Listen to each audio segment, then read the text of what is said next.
حضور سیدنا غوث پاک سرکار رضی اللہ تعالیٰ عنہ کی کرامات اور آپ کے دعووں کے حوالے سے انجینئر محمد علی مرزا نے کچھ باتوں پر اعتراض کیا اور اس کا مذاق اور ٹھٹھا اڑایا ہے، اور کہا کہ شیخ عبد القادر جیلانی نے جو دعوے کیے قصیدہ غوثیہ کی صورت میں، یہ تو کفریہ اور شرکیہ دعوے ہیں، اور قصیدہ غوثیہ تو شرک اور کفر سے بھرا ہوا ہے، اور یہ متکبرانہ دعوے جو ہیں یہ نہ تو نبی علیہ الصلوۃ والسلام نے کیے ہیں اور نہ ہی کسی صحابی نے ایسے متکبرانہ دعوے کیے ہیں۔ حالانکہ انجینئر محمد علی مرزا کی سوچ میں فرق ہے۔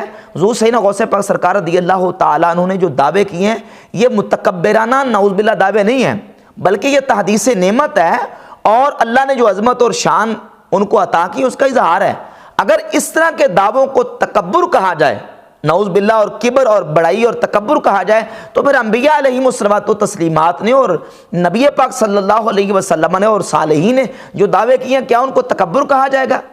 قرآن مجید میں حضرت سیدنا عیسیٰ علیہ السلام کا ذکر سورہ آل عمران کی آیت نمبر 49 میں موجود ہے۔ عیسیٰ علیہ السلام فرماتے ہیں وَأُنَبِّئُكُم بِمَا تَأْكُلُونَ وَمَا تَدَّخِرُونَ فِي بُيُوتِكُمْ، جو تم کھا کے آتے ہو اور جو تم گھروں میں چھوڑ کے آتے ہو، میں تمہیں اس کی خبر دیتا ہوں۔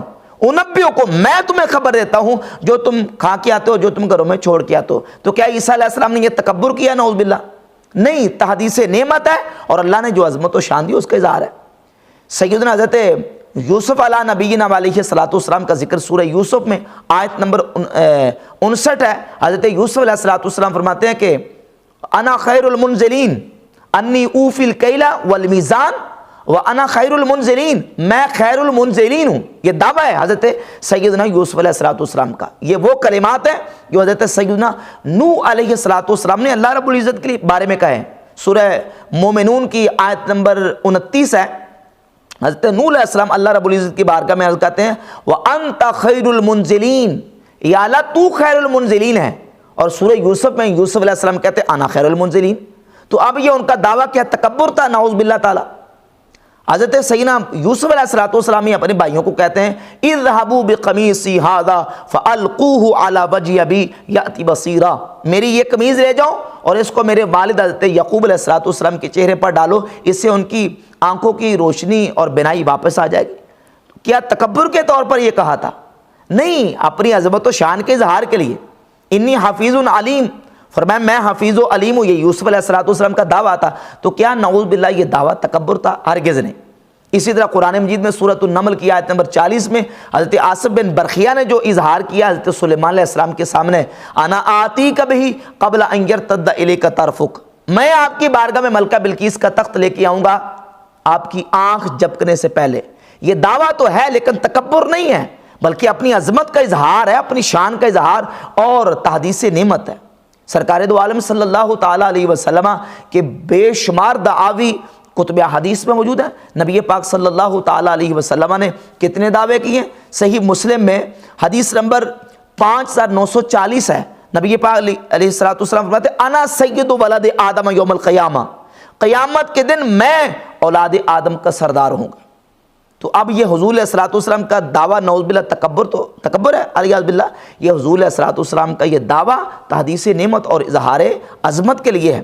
اسی طرح نبی پاک علیہ السلام کی حدیث ہے، سنن ابن ماجہ حدیث نمبر 4190 اور جامع ترمذی 2312 نمبر حدیث ہے۔ فرمایا کہ انی ارا ما لا ترون واسمع ما لا تسمعون، میں وہ دیکھتا ہوں جو تم نہیں دیکھ سکتے، اور میں وہ سنتا ہوں جو تم نہیں سن سکتے۔ تو یہ سرکار دو عالم علیہ السلام نے خود دعوے فرمایا تحدیث نعمت کے طور پر۔ ان کو تکبر نہیں کہہ سکتے، یہ تکبر وہی کہے گا جس کے دل میں کجی اور ٹیڑھ ہے اور جو حق اور حقیقت کو سمجھنے کے موڈ میں نہیں ہے۔ اور یہ جو اعتراضات مرزا کرتا ہے، یہ اعتراضات وہ ہیں جو منکرین حدیث کے اعتراضات ہیں، جو ملحدین کے اعتراضات ہیں قرآن پر۔ یعنی مثال کے طور پر بخاری مسلم میں ایسے انبیاء علیہم الصلوۃ و تسلیمات کے معجزات موجود ہیں، ان کی عظمت و شان یا ان کے واقعات موجود ہیں، ان واقعات کو لے کر منکرین حدیث جو ہیں وہ اعتراضات کرتے ہیں، اور ملحدین قرآن مجید پر اعتراضات کرتے ہیں، قرآن مجید میں جو انبیاء کے معجزات ہیں ان کا ذکر دے کے۔ تو انہی سے سیکھ کر مرزے نے اولیاء اللہ کی کرامات پر اعتراض اور انکار کرنا شروع کیا، اور اسی انداز سے اعتراض کرتا ہے جس طرح منکرین حدیث اور ملحدین اعتراض کرتے ہیں۔ اور پھر سیدنا غوث پاک سرکار رضی اللہ تعالیٰ عنہ نے اپنے مریدوں کے حوالے سے جو بات کی ہے، یہ بطور ادلال اور بطور ناز کے اللہ کی بارگاہ میں جو ناز اور ادلال ہوتا ہے اللہ کے محبوبوں کا، اس انداز سے بات کی ہے۔ اس کو میں اس طریقے سے سمجھاؤں گا۔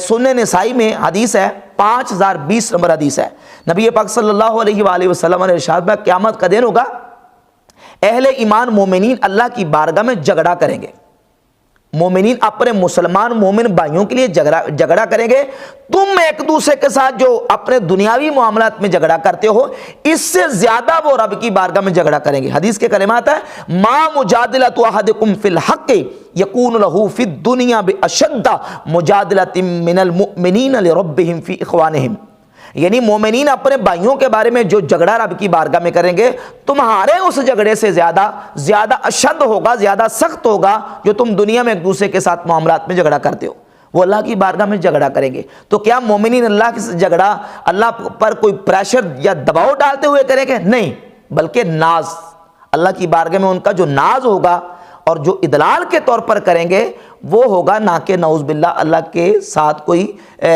پریشر اور دباؤ ڈالنے کے لیے جھگڑا کریں گے۔ تو حضور غوث پاک سرکار رضی اللہ تعالیٰ نے اپنے مریدوں کے حوالے سے جو بات کی ہے وہ اللہ کی بارگاہ میں بطور ناز کی ہے کہ اللہ کی ذات پر مجھے ناز ہے کہ اللہ رب العزت جل شانہ میرے مریدوں کو توبہ کی مرتبہ کو توفیق عطا کرے گا۔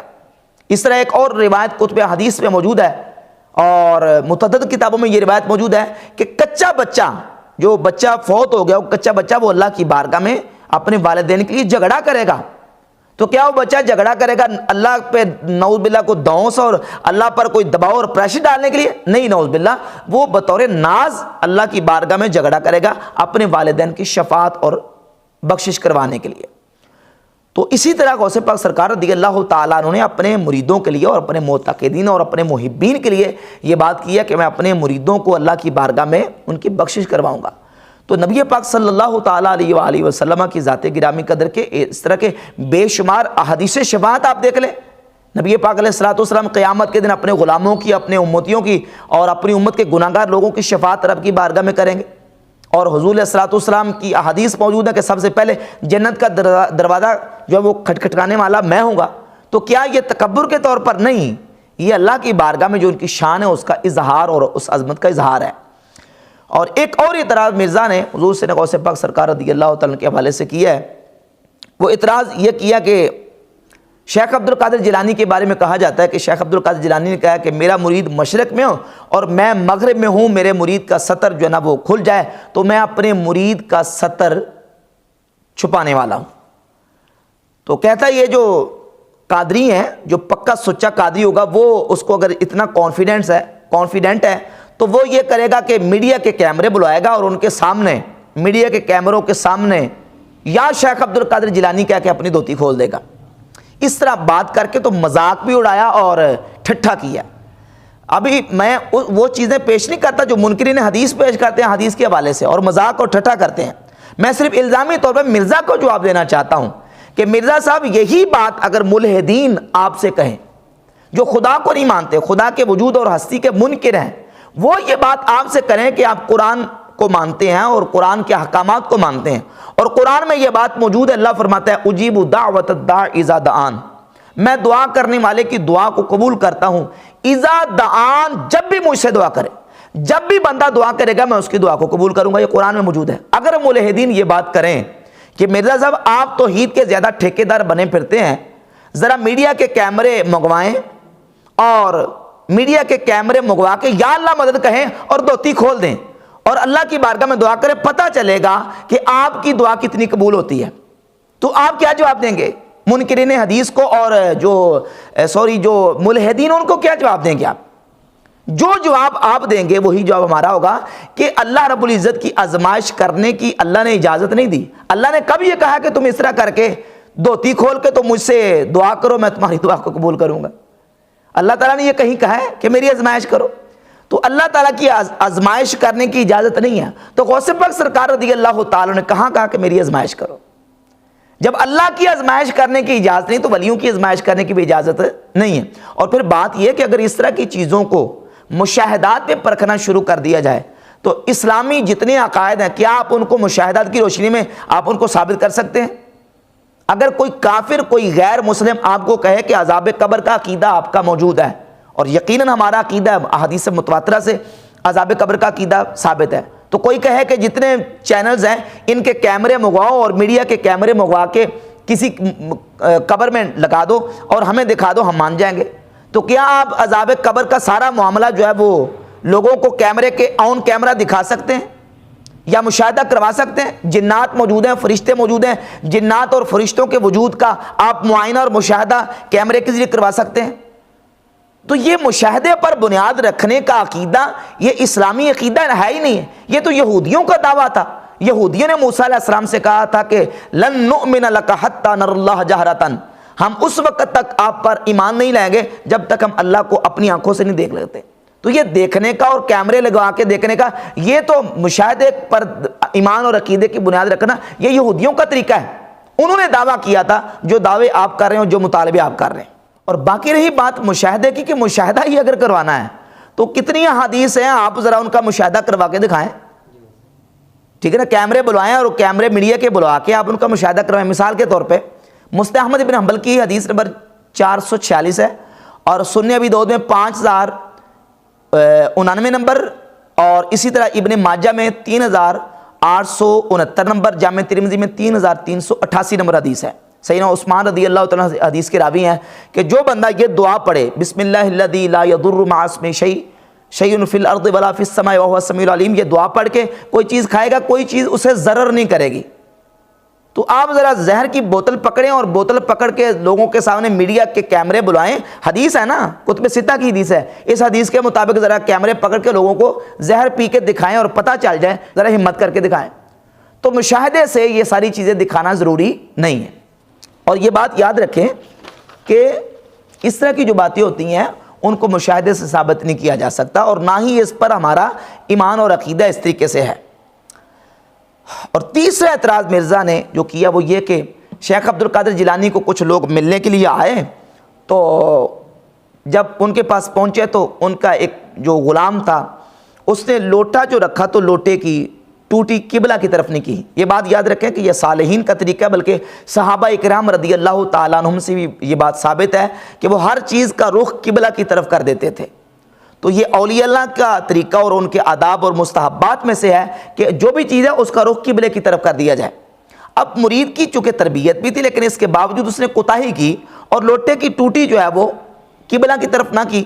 تو شیخ عبد القادر جیلانی رحمۃ اللہ کے پاس جو بندے آنے والے تھے، یہ کتاب بہجت الاسرار جس کو مرزا صاحب کہتا ہے بہجت الاسرار، بہجت الاسرار جس کو پڑھتا ہے، یہ بہجت الاسرار میں شیخ شنوفی المتوفیٰ 413 ہجری انہوں نے اس بات کو 101 نمبر صفحے پر اس واقعے کو بیان کیا کہ جب وہ لوگ آئے تو انہوں نے لوٹے کی طرف دیکھا اور اس غلام کی طرف دیکھا، تو شیخ عبد القادر جیلانی غوث پاک سرکار رضی اللہ تعالیٰ عنہ کو اس پر ملال ہوا کہ میرے غلام اور میرے خادم نے اس طرح کیوں کیا کہ مستحب کو ترک کیا، تو آپ نے جلال سے اس کی طرف دیکھا تو وہ آپ کی نگاہ کی تاب نہ لاتے ہوئے جاں بحق ہو گیا۔ اب اس کا مذاق اڑایا اور کہا کہ یہ دیکھیں یہ لوگوں یہ مذاق اڑواتے ہیں شیخ عبد القادر جیلانی کا۔ تو مرزا صاحب یہ اگر آپ یہ کہتے ہیں نا کہ یہ مذاق، اسی طرح اعتراض کرتے ہیں منکرین حدیث، منکرین قرآن اس طرح اعتراض کرتے ہیں قرآن پاک اور احادیث طیبات کے معجزات پر۔ مثال کے طور پر بخاری مسلم میں متفق علیہ روایت موجود ہے کہ سیدنا موسیٰ علیہ السلام کی بارگاہ میں جب حضرت اسرائیل علیہ السلام ہے تو انہوں نے اسرائیل علیہ السلام کے لیے کے چہرے پہ تمانچہ مارا تو ان کی آنکھ نکل گئی۔ منکرین حدیث اس کو لے کے مذاق کرتے ہیں۔ یہ بخاری شریف میں حدیث 1339 ہے اور صحیح مسلم میں 6149 نمبر روایت ہے کہ موسیٰ علیہ السلام نے حضرت عیسیٰ علیہ السلام ملک الموت علیہ السلام کے تمانچہ مارا، اس سے ان کی آنکھ نکل گئی۔ تو آپ اس کا کیا جواب دیں گے؟ یہ جلال تھا سیدنا موسیٰ علیہ السلام کا جو اس وقت ان کو آیا، اور قرآن مجید میں واقعہ موجود ہے سورۃ القصص میں، سورۃ القصص میں موجود ہے کہ سیدنا موسیٰ علیہ السلام کے سامنے جب قبطی آیا اور اسرائیلی نے آپ سے جب مطالبہ کیا اپنی مدد کا، تو موسیٰ علیہ السلام نے قبطی کے ایک مکہ دے مارا، فَوَقَذَهُ مُوسَى فَقَضَى عَلَيْهِ، موسیٰ علیہ السلام نے جب اس کو مکہ مارا تو اس کا کام تمام کر دیا۔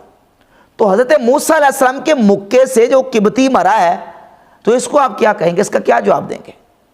اس کا جواب یہی دیں گے کہ حضرت موسیٰ علیہ السلام کا جلال تھا، حالانکہ عمر مبارک بھی آپ کی چھوٹی تھی، تو اس حالت میں آپ نے جلال کی حالت میں اس کو مکہ دے مارا اور مر گیا۔ تو سیدنا حضرت شیخ عبد القادر جیلانی رحمۃ اللہ علیہ نے جو جلال سے دیکھا تو اس کی وفات ہو گئی، اس میں آپ کی ذات کا کیا قصور ہے؟ وہ جلال کی تاب نہیں لا سکا تو اس کی اپنی کمزوری تھی، اور بعض اوقات ہوتا ہے کہ بندہ جو نا وہ خوف کی وجہ سے یا مارے دہشت کے انسان کی جان نکل جاتی ہے، تو دہشت کے مارے اور خوف کے مارے اس جو خادم اور غلام تھا اس کی جان نکل گئی۔ یہ جلال تھا حضرت سیدنا غوث پاک سرکار رضی اللہ تعالیٰ کا، یہ تو ان کی کرامت ہے، اور اس کرامت کو آپ مذاق بنا کے پیش کر رہے ہیں۔ اسی طریقے سے حضرت موسیٰ علیہ السلام کے جلال اور ان کے غضب کا ذکر قرآن مجید میں سورہ طٰہٰ کی آیت نمبر 94 میں موجود ہے کہ جب موسیٰ علیہ السلام واپس تشریف لے کے آئے، حضرت ہارون علیہ السلام کو اپنے داڑھی اور ان کے سر کے بالوں سے پکڑ لیا، اور حضرت ہارون علیہ السلام کہنے لگے کہ یا ابن امّا لا تأخذ بلحیتی ولا برأسی، اے میری ماں کے بیٹے میری داڑھی اور میرے سر کے بال نہ پکڑ۔ اور پھر یہ بھی یاد رکھیں کہ یہ جو تاثیر ہے یہ اللہ کی طرف سے ہے۔ اگر حالت غضب میں انہوں نے اپنے غلام کو دیکھا، نوکر کو، اور فوت ہو گیا، تو یہ تاثیر اللہ کی طرف سے ہے۔ میں صحیح بخاری کی ایک روایت پڑھ کے آپ کو اس مسئلے کو سمجھانا چاہتا ہوں۔ صحیح بخاری میں حدیث نمبر 3297 ہے، نبی پاک صلی اللہ علیہ وسلم نے فرمایا فَقْتُلُوا ذَا طُفْیَتَینِ وَالْأَبْتَرِ، دو مخصوص قسم کے سانپ ہیں، جب تم ان کو دیکھو تو ان کو قتل کر دو، طفیتین اور ابتر۔ کیوں؟ انہما یطمسان البصر، کیونکہ یہ دونوں اگر کسی کو دیکھ لیں تو کیا ہوتا ہے کہ یہ دونوں دیکھنے سے آنکھوں کی بنائی کو زائل کر دیتے ہیں، یعنی ان کے دیکھنے سے آنکھوں کی بنائی چلی جاتی ہے، اور یہ اگر حاملہ عورت ان کو دیکھ لے تو اس کا حمل گر جاتا ہے۔ اب یہ بتاؤ کہ ان سانپوں میں یہ تاثیر کس نے پیدا کی ہے؟ سانپوں کی تاثیر کو مانتے اور اللہ کے ولی کی نگاہ کی تاثیر کو نہیں مانتے۔ یہ صحیح بخاری کی روایت ہے، صحیح بخاری میں یہ حدیث موجود ہے کہ سانپ کے دیکھنے سے یا سانپ کو کوئی دیکھے تو دیکھنے والا اندھا ہو جاتا ہے، سانپ کو دیکھنے سے بندہ اندھا ہو جاتا ہے۔ یہ طفیتین اور ابتر سانپ کی خصوصیت ہے، اور اگر حاملہ عورت اس کو دیکھے تو اس کا حمل ساقط ہو جاتا ہے۔ یہ سانپ کی تاثیر مانتے ہو تو اللہ کے ولی کی نگاہ کی تاثیر کوئی نہیں۔ اللہ رب العزت کی طرف سے یہ تاثیر اللہ اپنے ولیوں کی نگاہوں میں پیدا کی ہے۔ اور اسی طرح احادیث صحیح بخاری مسلم کی متفقن علیہ حدیث ہے، العین حق، نگاہ یعنی آنکھ نظر لگ جانا یہ برحق ہے۔ اگر کوئی بری نظر سے دیکھتا ہے تو بری نظر لگ سکتی ہے، تو اچھی نظر سے کوئی تاثیر واقع نہیں ہو سکتی۔